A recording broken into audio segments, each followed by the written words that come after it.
tentram, dan bahagia. Halo, Bapak Ibu Guru Pendidik hebat. Pada video ini, saya Fitri Ruhani, guru kelas 4 SDN Cicalengka 7, akan berbagi praktik baik pelaksanaan pembelajaran yang sudah saya laksanakan bersama murid saya di kelas dengan judul Pembelajaran Sosial Emosional yang berpihak pada murid pada mata pelajaran Bahasa Indonesia kelas 4. Kemampuan kognitif bukan satu-satunya aspek yang dapat mempengaruhi perilaku murid pada dirinya, orang lain, dan lingkungannya. Namun, ada aspek lain yang tidak kalah penting yang berperan dalam proses pembelajaran. Salah satu di antaranya adalah keterampilan sosial dan emosional. Guru yang memiliki kemampuan sosial dan emosional yang baik akan lebih efektif dan merasa nyaman di kelas karena mereka dapat bekerja lebih baik dengan muridnya. Murid yang memiliki kesadaran penuh akan bersemangat dalam belajar dan menjadikan dirinya sebagai pembelajar yang terlibat secara langsung dalam proses pembelajaran untuk meningkatkan kemampuan akademiknya. Pembelajaran sosial dan emosional adalah pembelajaran yang melibatkan seluruh murid agar memiliki kemampuan mengolah, memahami, dan mengekspresikan secara sosial dan emosional yang ada pada dirinya. Tugas saya sebagai seorang guru yaitu mendesain pembelajaran yang berpihak pada murid.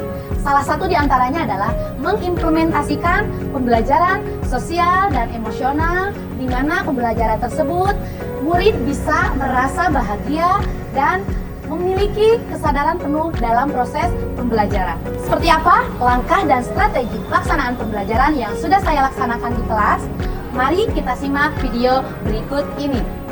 Langkah pertama, menyusun perangkat pembelajaran yang terdiri dari RPP, sosial, dan emosional, dan berbagai media pembelajaran yang disiapkan sesuai dengan gaya belajar murid.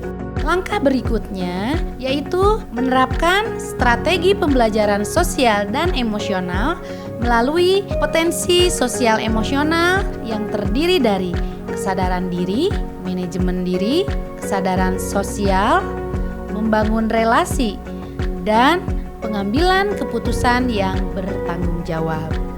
Adapun kegiatan murid secara umum, diantaranya pertama, murid masuk kelas dengan memilih emosi yang dipilihnya. Oke, lanjut.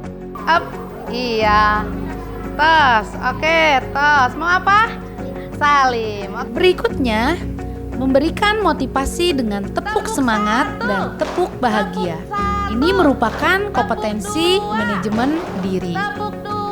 Ini kita membuat dulu kesepakatan kelas melalui keyakinan kelas. Kalian tuliskan kesepakatan atau keyakinan kelas apa yang kalian inginkan di hari ini, ya. Boleh silahkan dituliskan.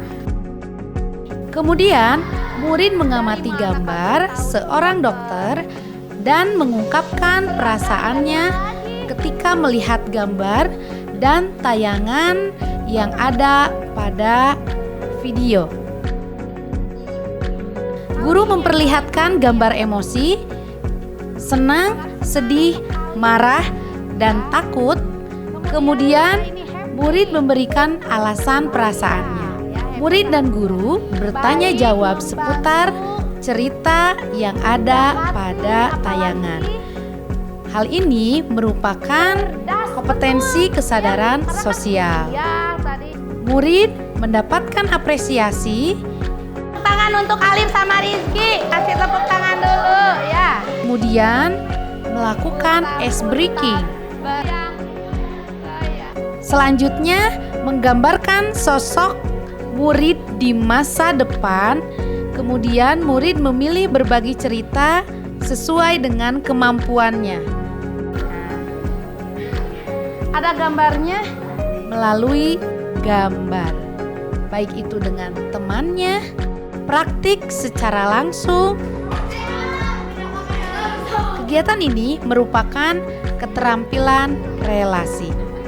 Kemudian, murid menyimpulkan pembelajaran. Hal ini merupakan kompetensi dalam pengambilan keputusan yang bertanggung jawab.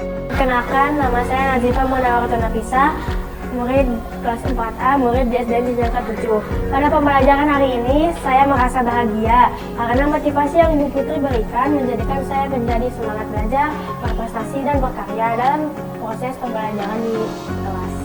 Pada pembelajaran hari ini, saya merasa senang karena Ibu Fitri membimbing kami dengan penuh semangat. Apalagi selalu menyiapkan ice breaking sehingga belajar pun nyaman dan tidak merasa ngantuk. Waktu yang lama terasa sebentar jika sudah belajar dengan Fitri. Keyakinan kelas yang dibuat bersama menjadikan proses belajar menjadi aman. Kegiatan ini menjadi inspirasi bagi saya untuk diterapkan dalam kelas saya sendiri, sehingga pembelajaran sosial dan emosional bisa membuat pembelajaran yang anak itu memiliki kesadaran penuh. Dalam pembelajaran, pengetahuan kognitif itu tidak cukup hanya pengetahuannya saja, tetapi kegiatan yang pembelajaran yang sosial dan emosional merupakan salah satu aspek yang mendukung pembelajaran yang berpusat kepada anak. Semoga kegiatan ini menjadi inspirasi bagi saya pribadi dan juga bagi rekan-rekan guru yang ada di SDN Cicalengka 7. Setelah melaksanakan pembelajaran sosial emosional yang berpihak pada murid, dampaknya kemampuan sosial dan emosional murid dapat dikembangkan pada dirinya. Hal ini terlihat dari antusias murid dalam proses pembelajaran, sehingga murid dapat merasa nyaman, aman, bahagia, dan terlibat langsung dalam proses pembelajaran, terutama dalam mata pelajaran Bahasa Indonesia. Kedepannya, saya akan selalu merefleksi diri dan konsisten dalam mengimplementasikan pembelajaran sosial dan emosional di kelas agar dapat mewujudkan pembelajaran yang berpihak pada murid. Salam dan bahagia!